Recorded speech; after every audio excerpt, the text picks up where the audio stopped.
혈액형으로 나타나는 단점이 있어서 여러분에게 소개합니다. 어머니가 혈액형이 다른 아이들에게 모나리자 액자를 거실에 달라 이렇게 시켜봤더니 혈액형에 따라서 아이들의 행동이 다르더라는 겁니다. A형의 아이가 이 이야기를 듣고 모나리자의 모습을 보고 한참을 감상을 하고 줄자를 가지고 와서는 하루 종일 길이를 재가면서 그 액자를 달았답니다. B형인 아이는 못을 받고는 이내 대충 걸어놓고 그냥 나가버렸답니다. O형인 아이는 못을 박을 생각도 하지 않고 계속 걸 생각도 하지 않고 놀고 있어서 너 왜 아직도 그 액자를 달지 않냐 이렇게 한 소리 하니까 이 아이가 하는 말이 걱정하지 말라고, 내일 내가 다 알아서 걸 거라고 그러면서 큰 소리를 오히려 치더랍니다. 마지막으로 AB형인 아이는 아무도 상상하지 못한 일을 했는데요, 다른 아이들은 어떻게 걸까 어떻게 달까 이거 생각했다면 이 아이는 모나리자를 가만히 쳐다보다가 얼굴에 심한 낙서를 해놓고 나가버렸답니다. 혈액형마다 저마다의 단점이 분명히 있죠. 우스운 소리로 이야기하는 것이니까 다 그렇다고 이야기할 수는 없습니다. 중요한 것은 혈액형이라고 하는 것은 태어날 때부터 가지고 있었던 선천적인 것이다 이렇게 이야기할 수 있습니다. 우리가 어떤 혈액형을 가지고 있느냐, 그것이 여러분 내 선천적인 어떤 그런 감정과 그런 모습을 그대로 가지고 있더라는 거죠. 근데 이런 그 선천적인 혈액형도 그 속에 있는 환경이나 그 상황에 따라서 분명히 달라질 수 있다 이렇게 이야기를 합니다. 그래서 우리는 그런 의미에서 보면 다 A형도 아니요 B형도 아니요 AB형 O형도 아니라 우리는 C형입니다. C형이 뭐냐면 그리스도형이라는 거죠. 다 그리스도형인 것을 여러분 믿으시기를 바랍니다. 우리는 예수님 때문에 다 인생이 바뀐 사람들이에요. 그런 의미에서 보면 우리는 어떤 상황에서도 예수님을 높이는 사람, 예수님을 세우는 그런 사람이 되어야 하는 것입니다. 옛날 로마 시대 때 노예는 두 종류였다고 하는데요, 하나는 자연적인 노예가 있고 또 하나는 인위적인 노예가 있습니다. 자연적인 노예는 부모가 노예였기 때문에 그래서 그 자연스럽게 선택의 여지가 없이 그냥 노예가 된 거고, 인위적인 노예는 상황에 따라서 또 어떤 전쟁에서 패할 때 포로가 되어서 노예가 되기도 하고요, 부모가 빚을 많이 져서 그 빚 대신에 자녀들이 노예로 끌려가게 돼서 원래 노예가 아닌데 노예가 된 것입니다. 원래 노예가 아닌데 노예가 되었다고 생각해 보면 쇠사슬에 묶여서 쇠사슬에 달고 그렇게 살아가는 그런 사람들, 날마다 채찍을 맞으면서 사는 거, 날마다 자존심이 상하고 괴롭게 되어지는 그런 순간순간을 맞이하면서 살아가는 그런 사람들이 원래 노예는 아니었는데 그렇게 살아가는 것이 얼마나 괴로운 인생이 되었겠냔 말이죠. 그런데 신기한 것은 시간이 지나면 그 묶였던 쇠사슬을 풀어놓는다고 합니다. 원래 이 사람은 노예가 아니었는데 그것을 풀어주니까 오히려 길들여져서 이제 아예 노예 근성으로 그렇게 살아간다라고 하는 거죠. 오늘 우리가 함께 나누고자 하는 것은 창조되었을 때는 우리가 그러지 않았는데 그런데 우리에게도 보이지 않는 노예 제도가 우리 안에 있더라는 거죠. 잘못된 문화 속에서 우리가 노예로 살아가기도 하고, 때로는 잘못된 습관의 노예가 되기도 하고, 때로는 하나님을 떠난 죄에 대한 노예가 우리가 되어질 때가 있습니다. 나 중심으로 살아가는 것이 마땅한 일이고 언제나 돈이 우선이 되기도 하고, 아니면 내 계획과 내 상식이 하나님보다 위에 있는 것처럼 느껴지는 그런 순간, 이게 세상의 노예와 같다라고 하는 것입니다. 우리는 철저하게 노예가 되어서 자기가 노예가 된 줄도 모르고 그렇게 살아갈 때가 있습니다. 그래서 여러분, 이 세상 앞에서 전혀 불편함이 없이 그냥 그렇게 살아가는 것이 마땅하고 그냥 그렇게 살아가는 것이 옳은 줄 알고 하나님을 떠나서 살아가는 것이 마땅한 줄 알고 그렇게 살아갑니다. 그러나 여러분, 오히려 영적으로 보면 이것만큼 비참한 것이 없습니다. 오늘 그런 의미에서 보면 죄와 사망의 법에서 해방된 우리들, 죄와 사망의 법에서 노임받은 우리들이 얼마나 행복한 사람인지를 다시 한번 여러분 깨닫는 은혜의 시간이 되기를 바랍니다. 죄를 질 수밖에 없잖아요, 인간은. 여러분, 죄를 벗어날 힘이 없습니다. 우리 힘으로 여러분 어떤 이 죄 가운데서 헤어나올 길이 없습니다. 그래서 오늘 성경 말씀이 말하고 있는 것은 뭐냐면 우리 하나님께서 우리 그 죄에서 건져주시겠다, 이렇게 말씀하고 있는 거예요. 그런 의미에서 보면 오늘 우리가 함께 은혜를 나누고자 하는 것은 뭐냐면 여러분, 주 예수 그리스도 안에서 우리가 정죄함이 없다는 겁니다. 우리는 할 수 없기에 하나님 풀어주시겠다는 얘기고, 우리에게 새로운 법을 주시니까 그 법대로 살면 우리가 하나님 앞에 기쁨이 되어지는 그런 사람이 될 수 있다. 오늘 성경에 그렇게 이야기하는 것입니다. 세상 사람들과 그리스도인들이 결정적으로 다른 건 뭐냐면 어떤 환경 속에서도 하나님의 은혜 가운데 기쁨을 누릴 수 있으며 평안할 수 있다라는 이야기입니다. 오늘 세상 사람들과 다른 결정적인 삶의 기쁨이 어디서 나오는지 우리가 묵상할 수 있는 시간이 되기를 간절히 바랍니다. 자, 문제는 이 귀중한 어떤 사실을 믿음으로 받아들일 수 있느냐라고 하는 거예요. 자, 성경에 나와 있습니다. 죄 가운데 있어도 그 죄를 용서해 줄 수 있는 예수님이 우리 가운데 역사하신다. 성경에 분명히 그렇게 말씀하시고 다시는 정죄감이 없다, 이렇게 말씀하시는데도 불구하고 우리가 과연 믿느냐 믿지 못하느냐, 여기에 아주 중요한 의미가 있어요.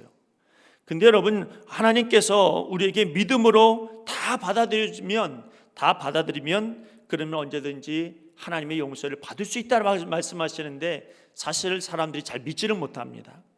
내가 죄를 범하고 내가 정죄감 속에 있으면 과연 하나님이 날 용서해 주실까? 나 같은 사람도 하나님께서 불쌍히 여겨 주실까? 나 같은 사람도 하나님께서 과연 자유케 하실까? 이런 생각을 가질 때가 있어요. 그래서 여러분, 그것을 하나님이 말씀하시는 것은 우리는 우리 스스로를 볼 때는 용서할 수 없는 사람일 수도 있겠지만, 그러나 우리 예수님을 보시고 우리를 용서해 주신다고 말씀하시는 이것을 오늘 믿으라고 이야기하는 겁니다. 근데 그 믿음이라고 하는 거는 여러분, 내 안에 성령님이 역사해 주시는 거예요. 하나님께서 아무리 나를 용서해 주신다고 이야기해도 여러분, 우리가 믿지 못하면 소용이 없잖아요. 성경에 아무리 기록이 되어져 있어도 믿음이 없으면 소용이 없잖아요. 오늘 그런 의미에서 보면 성령 강림 주일입니다. 성령님이 이 땅에 오셔서 하시는 일은 뭐냐? 여러분, 그 죄를 깨닫게 해주실 뿐만 아니라 예수님께서 우리의 죄를 용서해 주시는 것까지 여러분 깨닫게 하시는 분이 누구냐? 성령님이 하시는 역할이에요. 오늘 그러므로 성령님께서 여러분 안에 계시면 여러분, 우리가 참 자유가 있게 되어지는 줄 믿습니다. 자기 죄로 인해서 우리가 늘 고통 가운데 있어요. 가만 보면 내가 저 사람 용서해야 될 것 같은데, 나 예수 믿는 사람이니 저 사람 용서해야 될 것 같은데 근데 용서할 수가 없는 사람들이 있어요. 저 사람을 용서해야지 내가 하나님 앞에 좀 떳떳할 것 같은데 용서가 안 되는 거예요. 그러면 여러분, 그 용서할 수 없는 내 마음 때문에 내가 또 괴로워요. 그래서 여러분, 이것 때문에 우리는 정죄감에 빠지고 넘어질 때가 한두 번이 아닙니다. 때로는 하나님께서 내 자신이 얼마나 존귀한 자이고 얼마나 귀한 자인지를 그것을 알라고 말씀하실 때가 있어서 다른 누구보다 내 자신을 사랑해라, 이렇게 말씀하시는데요, 우리가 하는 것을 생각해 보면, 하루 종일 내가 하나님 앞에 범죄한 일들을 생각해 보면 내가 나를 믿을 수가 없어요. 내가 나를 용서할 수가 없어요. 이 용서하고 사랑할 수 없는 이 마음 때문에 또 괴로워요. 여러분, 어떤 때 보면 이러한 모든 죄 가운데 우리가 사로잡혀 있는 것은 아닌가, 이런 생각이 듭니다. 그런데 여러분, 이런 모든 내 자신을 볼 때는 못 믿겠지만 내 안에 계신 성령님, 나를 용서해 주신 예수님을 믿게 하시는 그 성령님이 계심으로 우리가 오늘도 하나님께 나아갈 수 있는 줄로 믿습니다. 우리 모두는 내가 죄를 짓지 않고 거룩해져서 내가 자유해진 사람들이 아닙니다. 솔직히 말하면 아무도 내 죄를 모르지만, 아무도 내 자신을 모르지만, 여러분, 아무리 의로운 사람처럼 보이지만 어느 누구도 하나님 앞에서는 구제불능입니다. 죄를 짓고 또 그 죄 앞에 있습니다. 그래서 여러분, 전에 예수님을 믿지 않을 때에는 죄의 법에 끌려 살았는데, 성경대로 말하면 율법대로 끌려 살았는데, 예수님 믿고 성령의 법에 끌려 살아가는 새로운 법 안에 우리가 놓여졌다라고 하는 이 사실을 우리가 기억해야 됩니다. 여러분, 우리는 어떻게 보면 옛날 법에 살아가는 사람이 아니라 새로운 법에 살아가는 사람이에요. 성령의 법에 의해서 살아가는 사람들입니다. 그러므로 기억해야 될 것은, 여러분, 우리는 이 땅에서 살아가는 모든 삶 가운데서 나는 여기에 매여져 있는 사람들이 아니구나, 난 여기에 살아가는 사람이 아니구나, 나는 하나님께 매여져 있는 사람들이구나 라고 하는 것을 여러분 기억하는 믿음의 사람이 되시기를 바랍니다. 마태복음 20장의 말씀에 보면 어떻게 보면 우리가 이해가 안 되는 말씀들이 있어요. 그 중에 하나가 뭐냐면, 여러분, 이 포도원 주인이 사람들을 포도원에 보내서 일시키는데, 여러분, 그 말씀이 보니까 이런 말씀이에요. 아침 일찍 나와서 일하는 사람들이 있고, 시간이 지나서 또 일하는 사람이 있고, 그 다음에 또 일하는 사람들이 있고, 그러다가 보니까 여러분 어떻게 합니까? 맨 마지막에 1시간 일하는 사람도 있어요. 근데 성경에 보니까 포도원 주인이 모든 한 사람 한 사람에게 한 데나리온씩 똑같이 줍니다. 그 이야기를 듣고 처음 일찍 와서 일한 사람은 여러분 그 주인한테 기분이 나쁩니다. 왜 난 저 사람하고 똑같이 주느냐고. 그렇게 여러분 하소연하고 원망이 큽니다. 당연합니다. 율법적인 사람들이라 이것은 당연한 것입니다. 한 데나리온 받겠다고 한 데나리온의 약속을 해놓고, 여러분 그러면서도 저 한 사람이 한 데나리온 받는 것을 보고 나는 더 받겠지, 이런 생각 가지고 있는 것이 율법적인 마음이에요. 그러나 우리 그 예수님 하시는 말씀은 뭐냐면, 주인이 생각할 때는 시간이 중요한 게 아니라 내 약속이 중요하다는 거예요. 이게 새로운 법이에요. 새로운 법은 뭐냐? 그것은 약속한 대로 내가 주겠다라고 하는 그런 마음인 것입니다. 오늘 여러분, 하나님께서 여러분이 약속하신 게 다른 게 아닙니다. 언제나 우리 안에 자유함을 주시고 죄에서 용서해 주시겠다고 약속하신 것, 이게 성경에 기록되어져 있어요. 그러므로 여러분, 우리가 나의 자신을 보면은, 형편을 보면은, 내가 죄 지은 거 보면은 자유롭지 못하지만, 그러나 여러분 성경에 기록된 대로 약속대로 보면 우리가 용서받은 사람인 것을 여러분 믿으시기를 바랍니다. 이해가 안 되는 사건이 또 하나 있는데, 그것은 뭐냐면 예수님께서 돌아가실 때 그 오른쪽에 있었던 강도예요. 자, 이 강도는 예수님 십자가 달려 죽으실 때 옆에 있으면서 마지막 죽기 일보 직전에 예수님한테 용서를 구합니다. 회개합니다. 그때 예수님께서 뭐라고 하십니까? 네가 이제 나와 낙원에 있으리라, 이렇게 말씀하십니다.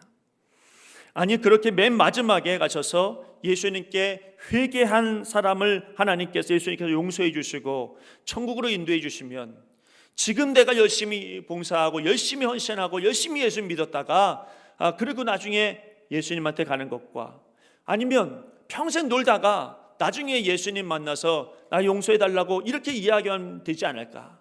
여러분, 이런 생각을 가지게 되죠. 이게 내 생각이고 내 법입니다. 그러나 주님의 법은 뭐냐면 어떤 순간에도 회개하는 게 중요하다는 거예요. 오늘 여러분, 저와 여러분 모두 다 하나님 앞에 회개합시다. 회개하는 사람에게 하나님께서는 천국을 약속하시는 거예요. 약속은 여러분 언제나 하나님께서 먼저 지켜주시고 인도해 주시는 것입니다. 오늘 주님의 법 안에 우리가 있음을 잊지 마시고, 우리는 율법에 사는 사람이 아니라 예수님의 법으로 살아가는 하나님의 사람이 되시기를 간절히 바랍니다. 내가 나를 알기 때문에 율법주의자라서 여러분 우리가 성령의 법을 자꾸 놓쳐요.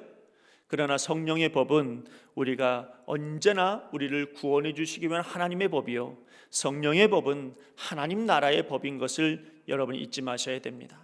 이 땅에 살면서 우리는 거듭난 사람으로서 하나님의 법을 따르는 사람이에요. 그러므로 하나님께서 내게 약속해 주셨으면 내 상황과 상관없이 하나님은 나를 끝까지 지켜주실 겁니다. 나를 보호해 주실 것입니다. 왜요? 그 일을 위해서 우리 주님께서 죽으셨기 때문이죠. 그러면 예수님의 이 일은, 이 공로는 공짜로 된 게 아닙니다. 예수님의 죽으심으로 말미암아 우리가 온전하게 하나님께로 나아갈 수 있다는 이 사실을 여러분 오늘 다시 한번 이 성령 강림 주일에 생각해 보며 기도하는 우리 모두가 되기를 바랍니다.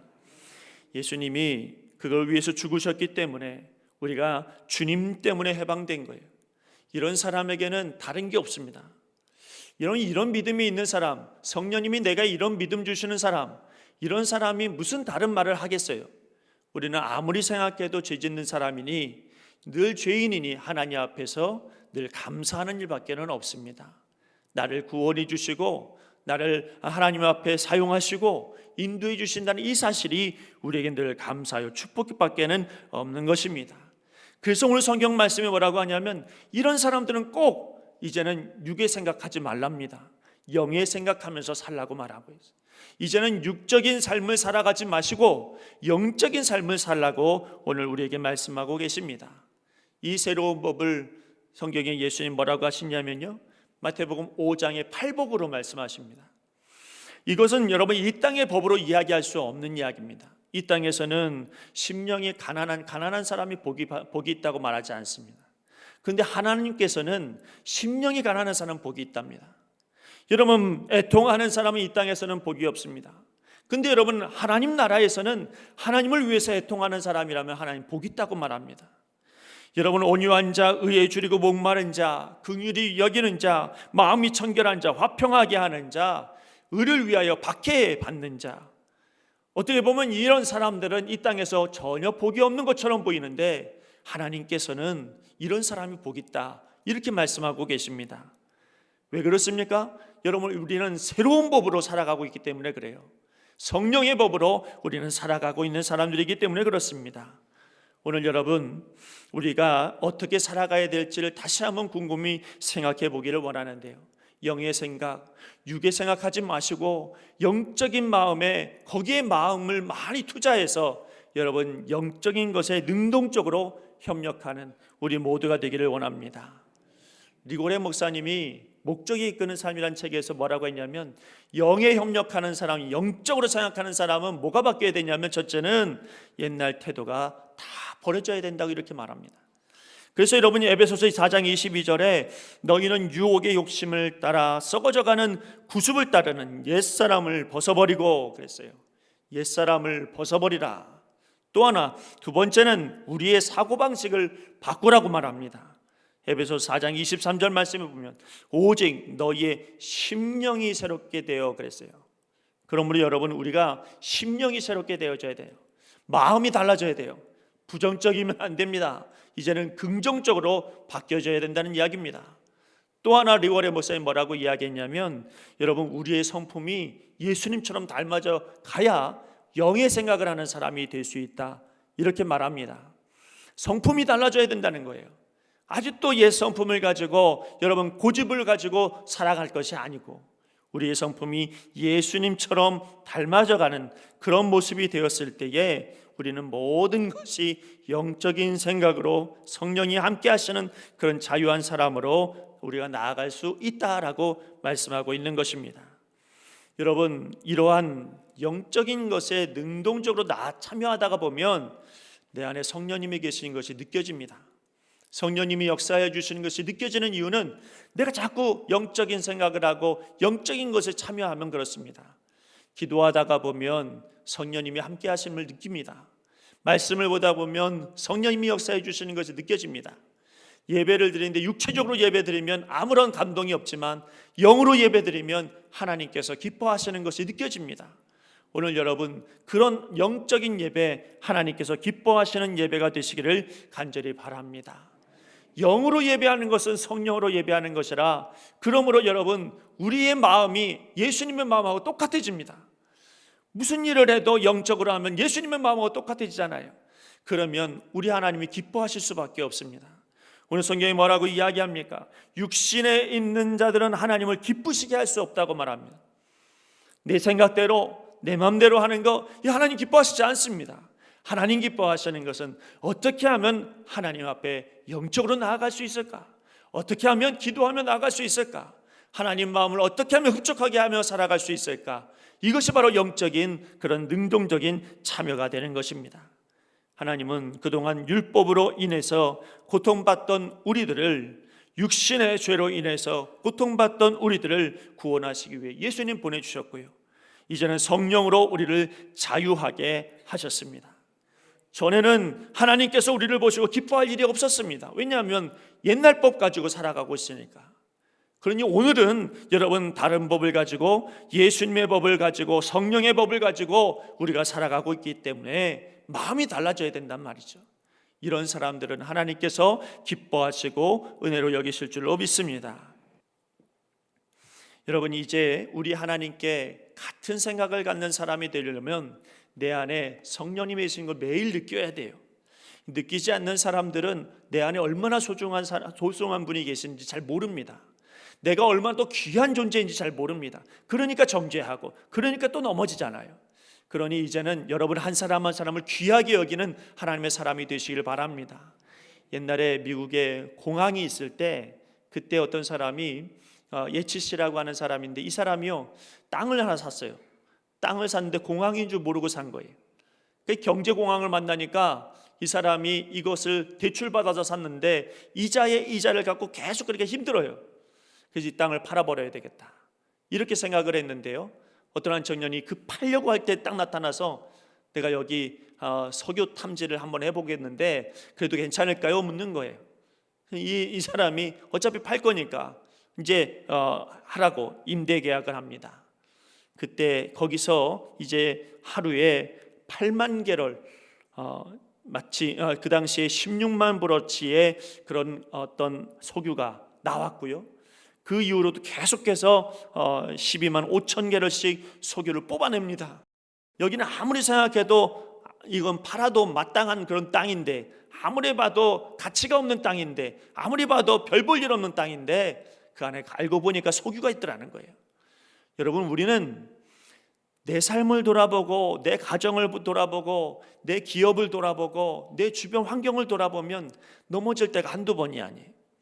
내가 잘못한 것도 있을 것이요, 내 주변의 환경을 보면 낙심될 일이 한두 가지가 아니에요. 어려운 일들이 한두 가지가 아니에요. 근데 여러분, 감사한 건요, 하나님께서 여러분을 선택하셔서 여러분을 존귀한 자로 세워주셨다는 거예요. 그러면 여러분들 그냥 그 자리에 있는 게 아니고요, 여러분 그냥 그 가정 가운데 있는 게 아니에요. 하나님께서 여러분 가운데 은혜 주시고 계획이 있으셔서 선한 뜻을 분명히 갖고 계신 줄로 믿습니다. 여러분 안에 누가 있기 때문입니까? 예수님이 계시기 때문이죠. 여러분이 이제는 새로운 법으로 살아가고 있기 때문에 우리 하나님께서 여러분 포기하지 아니하시고 하나님의 길을 걷도록 우리에게 인도해 주신다는 사실입니다. 내 기준으로 보면 넘어지지만 하나님 기준으로 보면 우리 가치 있는 사람입니다. 내 기준으로 보면 나는 죄인이지만 하나님 기준으로 보면 여러분 우리를 의인으로 보십니다. 왜냐하면 우리를 위해서 예수님께서 희생하셨기 때문이죠. 이것을 아는 사람이 어떤 사람이냐? 거듭난 인생을 살아가는 사람이에요. 이것을 아는 사람이 새로운 법으로 살아가는 하나님의 사람이 되는 것입니다. 세상 사람들과 우리가 뭐가 다르겠습니까? 다른 것 없죠. 다 똑같죠. 가정도 똑같고 생활하는 것도 똑같고 모든 것이 다 똑같죠. 낙심할 만한 일들을 만나면 역시 낙심하고, 여러분 괴로운 일을 만나면 또 괴로워하고, 이게 세상 사람들하고 뭐가 다를 게 있어요? 그런데도 우리가 교회 나오고, 그런데도 예배드리고, 그런데도 하나님 찾는 이유는 내 안에 예수님 계시니까요. 그 예수님으로 말미암아 새로운 법이 우리 안에 세워졌기 때문에 우리가 또 다른 사람들이 알지 못하는 평안과 기쁨이 우리 안에 있게 될 줄로 믿습니다. 이번 한 주간 동안 여러분 사람의 법에 따르지 말고 내 뜻대로 가지 말고 성령님께서 내게 원하시는 게 뭔지 여러분 그것을 분별하면서 믿음으로 살아가는 우리 모두가 되기를 간절히 바랍니다. 기도하겠습니다. 하나님 아버지, 우리는 세상 율법에 매여서 매 순간순간마다 우리가 죄인인 것을 알고, 하나님 낙심할 때도 많고 넘어질 때도 많고 비관할 때도 많고 자기 자신을 비하시킬 때도 많습니다. 그러나 우리 안에 계신 예수님을 볼 수 있는 눈이 열리게 하여 주옵소서. 성령의 법으로 우리를 자유케 하여 주시기를 간절히 원합니다. 세상이 주지 못하는 평안과 세상이 주지 못하는 자유가 우리 안에 있도록 역사하여 주시옵소서. 감사하며 예수님 이름으로 기도드리옵나이다. 아멘.